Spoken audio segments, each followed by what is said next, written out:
Alright, hello all you crazy people out there, my name is Dragonite, and welcome back to A Blonde Ray of Sunshine. This is Chapter 6, Antoshi has finally been reunited with Fireball, and may have died, we'll find out. Let's start reading. Your destiny, a mysterious, deep voice echoed in the darkness. It's your destiny. My destiny, another voice similar to Antoshi's responded. End them. You must end them. Be done with them. They don't care about you. It's true. They hate me. Unleash your power. It's the only way. There's no turning back if I do this, but what if... Show no weakness, the deep voice yelled in a terrifying tone. Antoshi's eyes shot open, awaking with a gasp. He lay completely still, staring at the bright white light before him. He had no idea what to think, or whether or not to even move. The memories of his plummet from the building roof came flooding back. He couldn't discern if he was alive or dead. Antoshi? A familiar voice quietly greeted him. He turned his head to see Fireball rising from his chair. A huge grin slowly spread across the Typhlosion's face. Surprised face. Fireball? Antoshi groggily replied, reaching out with both hands to touch his friend's face. His eyes immediately began to well up with tears. This isn't a dream, right? Fireball shook his head. Antoshi's hands fell away, uttering a trembling sigh as he rubbed his eyes with the forearm. He noticed the IV tube sticking out of his arm. What happened? Why am I here? Where is here? We're in the Viridian City police station. Again? He asked, slowly sitting up in what seemed to be a hospital bed. There was no one else around in the small room. He felt something shift in his pocket. He dug in his hand to see what it was. To the mutual surprise, it was Fireball's Pokeball. Is that mine? Fireball asked, awestruck. Antoshi nodded and grinned ecstatically. Fireball sniffed. I just knew you wouldn't ever give up on me. He turned his gaze away in guilt. Antoshi, I am so sorry for running away. It was a really dumb move and... No, Antoshi stopped him. Fireball appeared confused. I'm the one who should apologize, Fireball. I didn't do enough. There's so many other ways for me to respond. It's my responsibility to keep you safe.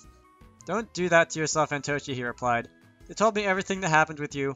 I also heard all about how you were holding up as the day went on. Please don't blame yourself for something I did. You're much better than that. It's just that you and I are one and the same. If something happens to you, I can't help feeling like it's my fault. Fireball placed a reassuring claw on Antoshi's shoulder. It's not your fault. Antoshi held his head down for a moment. He heaved a sigh before nodding in agreement. I'm just so happy you're back, Antoshi looked up with a smile. Are you okay? Are you hurt? Well, I was, but the police took me to the Pokemon Center and got me all patched up. Then they took me right here so I could be with my best buddy when he wakes up. It was like having my own chauffeur. And you couldn't believe how much food they gave me. Antoshi smirked. I bet you were starving, huh? Fireball dramatically held an arm over his eyes. I hadn't eaten in a whole day. I was practically skin and bones. Antoshi laughed. The mood turned quiet for a moment. So it's been days since I was out, huh? Well, not really. Antoshi tilted his head in confusion. It's actually been 3 days. I'm sorry, he said, so it's been a day since I've been out, huh? And Fireball goes and replies, it's been 3 days since you fell, you know. 3 days, he asked, slapping his hand over his forehead as his expression turned to worry. Oh man, Mom and Dad are probably worrying like crazy about us. We've got even less time to get that 8th badge. We've got to get moving. We don't have much... Okay, slow down, Fireball reassured him. Let's just take things one step at a time. Isn't that what you're always telling me? Toshi nodded and took a deep breath. You're right. I guess my mind is still racing from everything that happened since we got to Viridian City.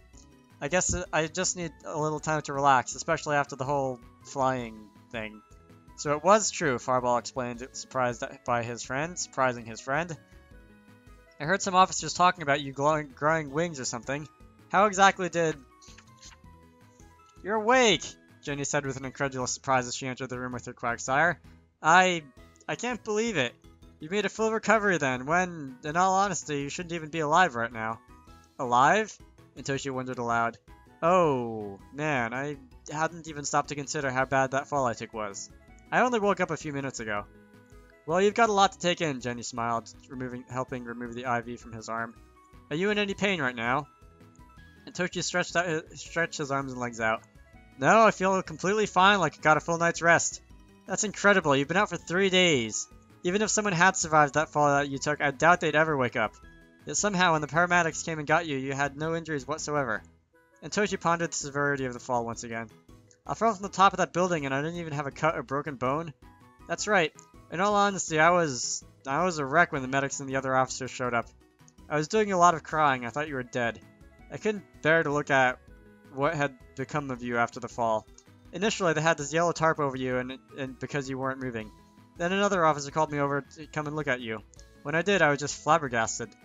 Sorry for making you worry, Officer Jenny, he said quietly as Quagsire idly meandered out of the room. You did everything you could to help me personally and find Fireball. I remember what you said about how reckless I was. You really did care. There's no need to apologize, she replied with a reassuring smile. Words can't even begin to describe how happy I am to see you both alive and well and together again. And Toshi curiously looked around again. By the way, how come I'm here and not, at the hospital? This is where we bring injured suspects in order to keep them separated from the hospital population. Fear crossed both Antoshi and Fireball's faces. Does that mean I'm going to jail? No, of course not, she replied with a laugh.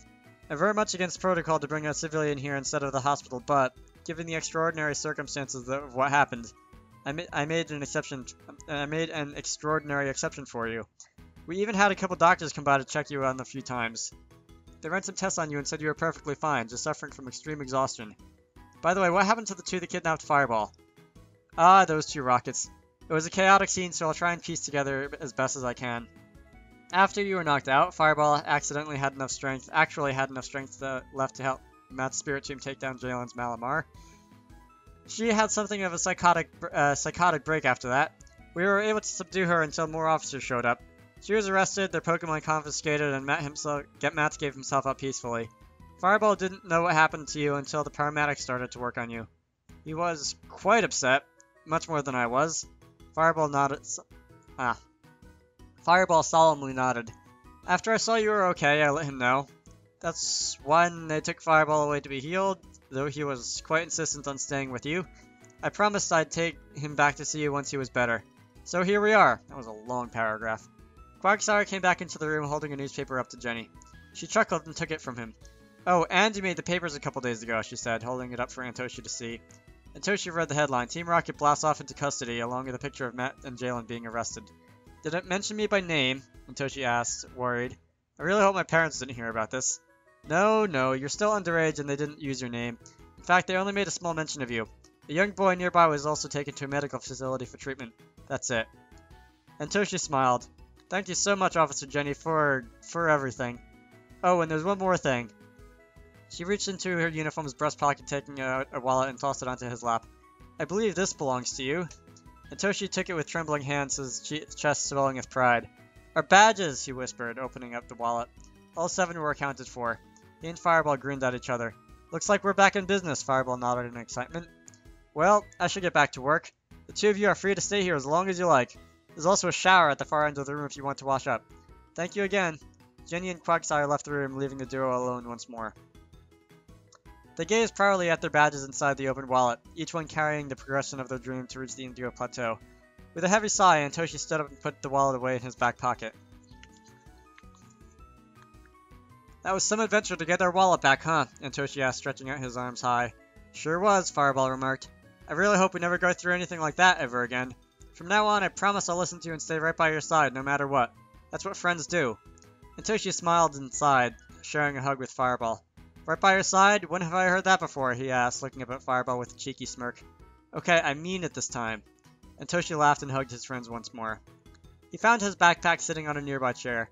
He stored away Fireball's Pokeball before taking out a clean pair of shoes. Fireball opted to take a seat again to wait as Antoshi headed for the showers. After washing up and getting a fresh change of clothes, Antoshi picked up his backpack. You gotta make up for 3 days of lost time, he remarked as Fireball stood and stretched. You ready? Absolutely. Antoshi slung his backpack over his shoulders. First, we have to make a quick trip to the Pokemon Center and call Mom and Dad. Antoshi and Fireball gave their farewells to the officers at the police station. Jenny waited by the entrance to give Antoshi a hug and give them a personal farewell. She smiled proudly as she watched them leave. Nothing made her happier than to see a trainer and the Pokemon reunited. Outside, the noon sun hung in the partly cloudy sky. Antoshi grinned from ear to ear, his bright hair shimmering in the light like a blonde ray of sunshine. Shouldn't you take out your map to see where the center is? Fireball asked. I already memorized it, Antoshi casually replied. It's just a few blocks straight ahead. Wow, you must have been really bored if you memorized the entire map of the city while I was gone. Antoshi smiled. I guess that's one way of putting it. Pokemon Center was very busy owing to how big of a city Viridian was. The duo had to wait a few minutes for a video phone to free up. In the meantime, Antoshi got them registered to stay a night in the center. He couldn't help grinning proudly as he reached for his returned wallet in order to take out his trainer card. Nurse Joy went through the usual warning against acting out in the Pokemon Center due to Fireball's previous indiscretion. Antoshi thanked her and took the room key. Once the phone freed up, Antoshi sat down in front of it. He tapped his trainer card against the screen to call home. "Oh, Antoshi!" his mother happily exclaimed on screen. "It took you a while to get back to us after Pallet Town. I thought you were in a rush." "Started exploring the sights again?" his father asked as he sat down next to her. "Yeah, we got a little caught up in Viridian City," Antoshi replied with a slight smirk. "Fireball are here now, though, and we're safe and sound." "That's good," his father replied. "I'm glad you're checking in with us." "So, what's Viridian City like?" Antoshi quickly mulled through his memories of their harrowing time in Viridian, trying to find the right words. "It's a very exhausting city," Fireball nodded in agreement behind him. "I guess you could say I already learned a lot about myself from being here." "Wonderful," his mother said. "Oh, Antoshi, you're growing up so quickly right before my eyes. Promise me that no matter what happens by the time this tournament is finished, you'll come right home afterwards." "I promise, Mom," he replied with a warm smile. "Honestly, I've been thinking about home a lot recently, so I'm feeling a little homesick." "Words I never imagined I'd hear you say, son," his father stated in surprise. "You've been gone for over a year now. Started to get your fill of living on your own?" "Not even close," he exclaimed, all of them sharing a brief laugh. "Still, I do miss being with you both. I won't be gone away much longer, but Fireball and I promise we're going to give our absolute best at the tournament." "I won't be expecting anything less," she proudly replied. "We'll be rooting for you at home, sweetie. Oh, and don't forget to pick up your package of clothes at the Pokemon Center." "We love you," his parents said together. "Love you guys too," Antoshi said, grinning. The screen displayed call ended. Antoshi sighed happily and got to his feet. "Let's get some new clothes then." It is sticking again. Stop that. "Looking for me, I don't wear any," Fireball joked. They walked over to the small kiosk tucked away in the small corner of the main area. Over it was a plastered sign reading Parcel Delivery System. Antoshi swept his trainer card along the side of the machine. It lit up with a list of packages sent and awaiting delivery. He tapped on the screen for a package sent 3 days prior. Once he did, a vacuum tube whirred and an automatic door under the kiosk slid open. He reached down and took the small parcel from it, prompting the door to slide shut. He and Fireball found a place to sit down and open their mail. "More of these, huh?" Antoshi asked with a smile, unwrapping a half-dozen neatly folded polo shirts and shorts. Slipped between them was a small envelope with several thousand more Poké Dollars, money which he put away safely in his wallet. Fireball watched and waited patiently as Antoshi folded away the clothes from his backpack, replacing them with the new clothes. He put his old clothes in the package his mother sent, sealed it up, and headed back to the kiosk to send the clothes to her. "Glad that's finally done," Antoshi said. Back outside, both of them sighed heavily. They felt refreshed after being fully geared up for what was the last leg of their Pokemon journey. The next destination, Viridian City Gym. "Gosh," Fireball remarked, looking around at the open, bustling city. "This place seems so much nicer than when I'm not fleeing for my life." "And when I'm not constantly worrying about where you are," Antoshi replied with a grin. "Guess we can turn more bad memories into good ones, huh? Especially when you turn out alright in the end. Say, I never got to ask you about something back in the police station. How did you do all that crazy flying I heard about? Some of the policemen thought they were joking when the two crooks said you saw them flying after that. About the two crooks saying you flew after them. Wow. Apparently that's how you caught them. What happened?" Antoshi thought it over for a moment. "Well, it was the crazy energy I showed you a few nights ago on Route 1. It came back again, only this time it was way more powerful. It ended up giving me this huge burst of energy when I was running after the car. Instead of it being in my hands like I showed you, it was just around my whole body. Then I guess I was able to fly." Fireball's eyes widened in surprise. "That is really cool. Can you show me? I don't know if I can do it again, or even if I should. You're still nervous about what it all means." "A little," Antoshi said with a shrug. "I just can't shake this feeling that it's all leading to something much bigger. I can't tell if I'm excited or scared about that." "Well, at least you know how to reach stuff in high places. Just fly up and get it." Antoshi scoffed. "I'll keep that in mind." With a few hours of walking, exploring the city, and getting something to eat, the duo closed in on Viridian City Gym. It was situated in the heart of the city, at a corner of the city block. A long, large pathway led from the sidewalk to the front doors. Antoshi and Fireball were fascinated by the landscape along the outside path. They walked under tall, sculpted hedges in the shape of arcs, so tall they went high over the duo's heads. Innumerable colored flowers lined the edges and far beyond. As they got closer, even more hedges in the shape of various Pokemon encircled the front of the gym. "This is cool," Fireball remarked, awestruck. "Yeah, someone took the city's motto of eternally green paradise very seriously." The automatic front doors opened and the duo stepped inside. They were taken aback once again by the grand decor of the gym's spacious main room. It came off more like a living room than a battling stadium. It was warm and cozy, with earth tones on the walls and tile floor, scarred in places from past battles. Large paintings of strangers hung on the walls amongst the various accents and warm lighting. "This is very cool," Fireball reiterated. "Can't wait to meet the gym leader. Hello? My name is Antoshi. I'm here to challenge the Viridian City leader for the Earth Badge."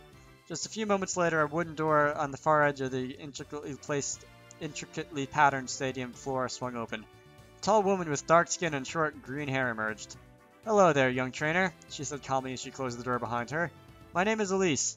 I am the ground-type master of the Viridian City Gym. Welcome to my humble stage." "This is the most aesthetic gym I've ever seen," Antoshi remarked. "Why, thank you," she replied as she strolled to the opposite end of the battling floor. "I did all the decor and landscaping myself." Antoshi looked surprised. "You did all the hedges out there?" "Yes. Most gym leaders see the gym as a job, a place to clock in and clock out. For me, my gym is my home. I live here. So in my free time, when trainers aren't here for a badge, I pass the time gardening or making pottery like all the vases you see around." Antoshi and Fireball were amazed. "Wow," Antoshi said, "you're incredibly talented." Elise chuckled. "I'm also quite skilled at Pokemon battles, too." "Where are all your gym trainers?" she said, looking around. "I pride myself as having a no-frills gym experience. Some of the previous leaders here were, let's say, less than forthcoming. The people of Viridian are happy to have an honest and straightforward leader for their city gym. Someone who takes the title very seriously. Trainers are also happy because they get to battle for the badge sooner. Aren't you worried battling might destroy some decor here? The materials are made quite sturdy, some of them having protective padding or are adhered in place so they don't move." She pointed to the paintings on the wall. "Those paintings you see are some of the former gym leaders here. Seeing their faces helps me continue the lineage here and to uphold the dignity of the Viridian City Gym. You seem like a really great person, Elise. I can see how seriously you take every aspect of being a gym leader, and I know I would be really proud if I were a resident of Viridian City." "Thank you again. As per Indigo League rules, I have to inform you that if you lose, you will not qualify for a rematch for another 7 days." Antoshi nodded in acknowledgement. "Now, shall we get on with your battle?" "Sounds good to us," Antoshi replied, grinning confidently. Fireball stepped onto the battlefield, stretching out his neck and cracking his knuckles as he awaited his first opponent. He gave a shout, the fires on his back igniting. "I don't see any other Pokeballs on you, Antoshi," she said while reaching for a Great Ball on her hip. "Are you hiding them, or do you believe you can win with just one fire type?" "Fireball and I are best friends, and he's the only partner I've needed so far." Fireball stood proudly. "That's very admirable. Pokemon should be treated as friends, even like family. While admirable, however, it's also quite foolish. Allow me to show you why." Elise threw her Great Ball into the air, opening on its own accord. "Go, Gliscor!" The light that poured from the ball took shape and faded. Elise's Gliscor hovered in midair and gave a battle cry. It stretched its pincer-like hands out, brimming with energy as it darted back and forth. Elise caught the ball when it returned to her. "You ready?" Antoshi asked his friend with a confident grin. Fireball turned and nodded with the same expression as his friend. "Let's make it happen then. Fireball, roll out!" Fireball gave a grunt of acknowledgement, hopping into his ball form and revving in place. The fur on his back once again came alight. "Rolling Fireball!" Antoshi exclaimed. The ignited Fireball shot like a bullet towards its opponent, fueled by the burning excitement of how close they were to the end of their journey. Elise's eyebrows raised, caught off guard by Fireball's speed. "Gliscor, use Toxic!" Just before Fireball's fast and powerful attack connected, Gliscor spat out a viscous, purplish liquid that covered Fireball's spinning body. Gliscor was struck hard, spiked like a volleyball into the elegant flooring in a small crater, while Fireball rebounded into the air. Gliscor groaned before falling unconscious. Elise's jaw dropped, surprised at how strong the Typhlosion was. She hummed with intrigue as she recalled Glasgow back to its Pokeball. Fireball rolled onto his side of the field and hopped back onto his feet. He held his arms out as he and Antoshi stared at the purple poison that was soaked into his fur. Very good attack, trainer, Elise said. Unfortunately, your Typhlosion is now badly poisoned and I still have 3 more Pokemon left. Do you believe your Typhlosion has enough stamina to hold out? Fireball turned to Antoshi and gave him a thumbs up. He suddenly coughed up some of the purple liquid onto his hand. "Aw, man, that's just gross," Fireball remarked, shaking his head clean. "I suggest you finish this battle quickly," she said. With only one Pokemon, the clock on that poison is ticking." Antoshi stared at her with an intensely serious expression. His mind raced with different strategies, but overall his intention was to strike fast and hard, no matter what plan of action he went with. Elise threw out her next Pokeball, an Ultra Ball. "Hippowdon, I choose you!" From the ball, a monstrous hippopotamus landed with enough weight to cause the ground to rumble. Sand poured out continuously from the circular vents on its back. It opened its massive maw and roared at Fireball. It activated its Sandstorm ability to create a constant sandstorm condition on the field. Sand ripped it out of its fence and began to swirl out and whip violently around the stadium, encircling the 2 Pokemon. Elise smirked. What kind of character does this boy possess, she wondered. Will he let me get inside his head? Things are quickly getting worse for both of you, Elise said. That sandstorm will continuously damage your Typhlosion and leave my ground-type Pokemon unharmed. Are you still certain you don't want to concede? Antoshi ignored her, quick to make the first move. Alright, Fireball, Eruption! Fireball grinned, eager to unleash his favorite move. Hippowdon, Protect! Elise shouted. Elise quickly shouted. Hippowdon roared, its body becoming enveloped in a large, magical blue dome. What? Antoshi exclaimed in disbelief. Fireball took off running on all fours towards his opponent. Wait, Fireball, come back! Save your energy! Fireball screeched to a halt. He stood upright and with a confused look on his face as he walked backwards. Come on, stop stalling! Elise chuckled. I'll do no such thing, young trainer. My job is to keep you from winning. I'll use any battle tactic needed.